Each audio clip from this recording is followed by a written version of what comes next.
Alright guys, what is up? We're back. The webcam works as I got cord wrapped everywhere around here. TNA Impact review, and I'm going to start this off a little bit of a sad note. I would say it's sad. I don't think anybody at this point knows what's going on with TNA and the rumors of selling and WWE in and out of the fucking time. Will Billy get it? Or whoever the hell else is involved with it? You know, what the hell's going on?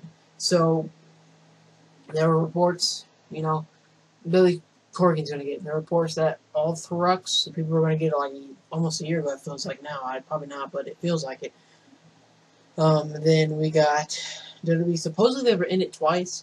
Then they got out because the reports Dixie Carter was making it pure chaos. And you can't really trust some of these sources, and you feel like you can trust some of them. I'm not getting into all that. Don't like to. But if this is the last Impact ever, it was a damn good one. But Dixie Carter, after I had thought about this, Dixie Carter put out a tweet that says, "News coming soon." Announcing some news coming soon. That has me just thinking that, she's going to say who owns the company now. And then some person tweeted to her, she goes, "It's all for the fans. It's all about you guys." That means she's not going to sell to WWE. Let's just be honest here, because if it's all about the fans, then what are you doing if you tell WWE? Not doing it for the fans. That's just my thoughts on that. Let's get into this Impact review. To start the show off, we had EC3, Bobby Lashley, and Jeremy Borash in the ring saying who's going to be on the team for Lethal Lockdown. And Bobby Lashley has Drew Galloway, Mike Bennett, and they added a weird stipulation. I didn't know how I was going to feel about it. They had knockouts in the match with Gail Kim and Marie. It made sense because of the Bound for Glory's rivalry between all these guys. And the EC3 had Gail Kim, Aaron Rex, forgot his name, and Moose. It was a good match. We'll talk about it later.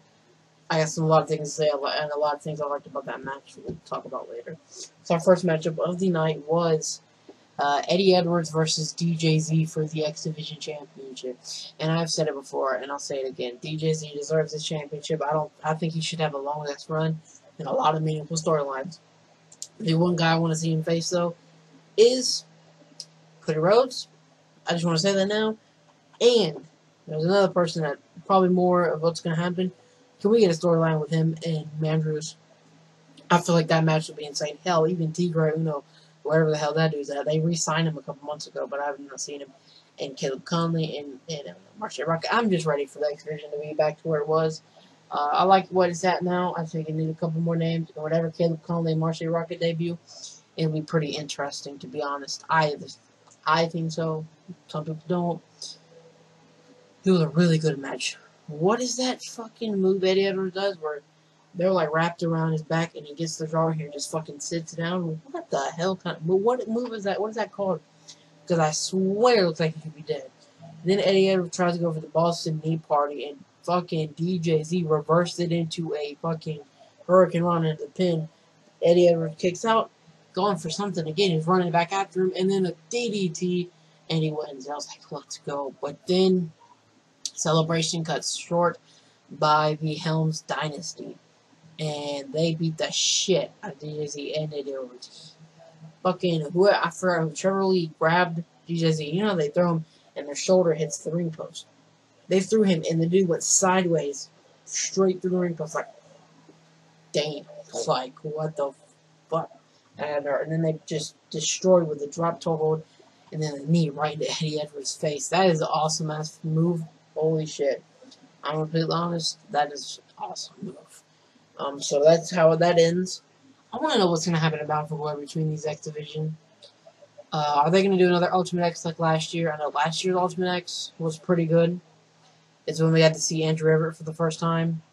That's when we got to see Gregory Helms for the first time, too. So, in a way, maybe we could see Marcia Rocket and Caleb Conley for the first time. Well, if you watched the one night only, they had their extravaganza, you saw them already. But well, I mean, for the people who didn't, and they're gonna get back to glory, maybe we could see them, for the actual first time, I would say. So that's that. We had Laura Van Ness versus Madison Rain, and I like Laura Van Ness. I like how her style, like, she's too good for everybody.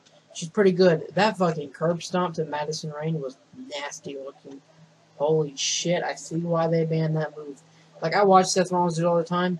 The way she did it, I don't know. It looked a little bit different to me. I don't know. Maybe she does it a different way, but it's still the curb stomp, and she gets a victory. And man, I swear, I am ready for Ali to turn on these people and beat the shit out of all of them, and just kind of just cherry bomb it all up and beat the shit out of everyone. I can't say that enough. I think everybody wants to see that happen. She's been berated by Maria. Now Laura Van Ness, Sienna beats the crap out of her. It's going to be awesome when that happens. I swear it is. So we got these interviews between Josh Matthews, Moose. I did that every time. The Moose Arm, and then Mike Bennett, which was pretty good. I like this. That interview was nice. Then we had another interview between Gail Kim and Maria and forget her name, Mackenzie Mitchell. Like, that's it. That was pretty interesting. Maria's awesome. She's fucking awesome on the mic. Anything she does talking is great. That promo from Drew Galloway and Aaron Rex's performance in that too, where they were promoting the Grand Championship match, was, oh my god. Drew Galloway, one of the best talkers in the business. Heel-wise. I always gotta say that, because when he was a face, he always was pretty good, but heel promos from this dude are awesome. I mean, they are great. And when he called Aaron Rex a stunt double, I was like, oh, got him. And then he was like teaching him lessons about, Aaron Rex was teaching him about nouns and verbs. I thought that was hilarious. Then they're starting to fight. Here comes security guard. And Drew Galloway just breaks out, grabs him, fucking power driver out of nowhere. I was like, holy shit, break his neck, why don't ya? Whew. That was nasty. That looked fucked up. Huh. Like, I mean, that was crazy. So the next match was Rosemary. Yeah, Rosemary. I like seeing her wrestle. She's awesome. Versus Rebby Sky. Or Rebby Hardy. They had the Decay outside the ring, the fucking Broken Hardys, the Elite motherfuckers, and then the match was actually, in a way, it wasn't as bad as I thought it was going to be. Because Rebby Sky was doing some wrestling moves out here. I was like, what's going on? I looked it up, and she's actually been a wrestler. She's wrestled before. She actually had some matches for TNA a couple years ago. So, I didn't really think that she had, she was a wrestler. I'm just saying. Like, I didn't know that. It was pretty good. That fucking side effect through the table, Rebby took a fucking nasty bump. Like, that was awesome. And then Matt Hardy and Abyss go fighting at the outside. Crazy Steve takes Jeff Hardy outside, beats the shit out of him with a chair. Like, not even gonna lie, like, Crazy Steve is awesome. And I've said this before, the Decay thing does ever stop, please put Crazy Steve the way he is in the X Division, because I swear it's gonna be interesting. If that ever does. If that ever happens, I swear it's gonna be pretty good. So then Matt Hardy, it goes, Abyss, you might like this, grabs a ladder, just chaining delete every time he hits delete. I'm like, holy shit. And then Abyss, out of nowhere, gets a fucking cable and electrocutes Matt Hardy. I'm like, what is this? That just took that to a whole nother level. I'm like, what? What? That was awesome. Never seen anybody in a wrestling show get shocked like electricity. We've seen people get blown up like Vince McMahon supposedly did, and then they called off. I've never seen actually somebody get a fucking electrocution thing and just fucking shock them. That was pretty good. I have to say so. Like, that was pretty good. And then the whole vignette, getting everybody pumped for the Great War. That's awesome. That was good. I mean, that is the Great War. Probably going to be the best thing about for Glory besides the Bobby Lashley in in EC3, I swear, after what we saw in this Lethal Lockdown, and like I said earlier in the show, uh, I said this is going to be good, and this is my favorite Lockdown we've had in years. This Lethal Lockdown match was one of the best we've had, and I say in about 3 or 4 years. I'm not going to lie. These guys tore the house down. Had the fans chanting, "This is awesome." I mean, everybody, even probably some of the casual fans, the people who are just there to be tourists or whatever, go on the Universal Studios, they were involved in the match. They had the crowd going. I mean, not gonna skip it. So this is the only part I was like, why? They only came in and they just kind of ran each other around the ring and ran out into the back. They didn't really do anything. That's what I was like, we could have just done it without them. But it made sense because we had an extra element of people in the match and not needed to be because it's always 4-on-4 and 3-on-3. So, that made sense. But I could have done without him in the match. We could have found somebody. We could have had Tyrant. We could have had Braxton Sutter and Spud.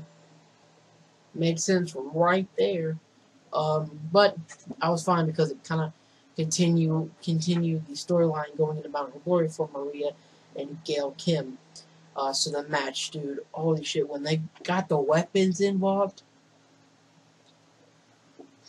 when EC3, like, Bobby Lashley, Galloway, and Mike Banner are standing there, and Bobby Lashley, come on. EC3 comes up, flicks them off, and they just start beating the shit out of him.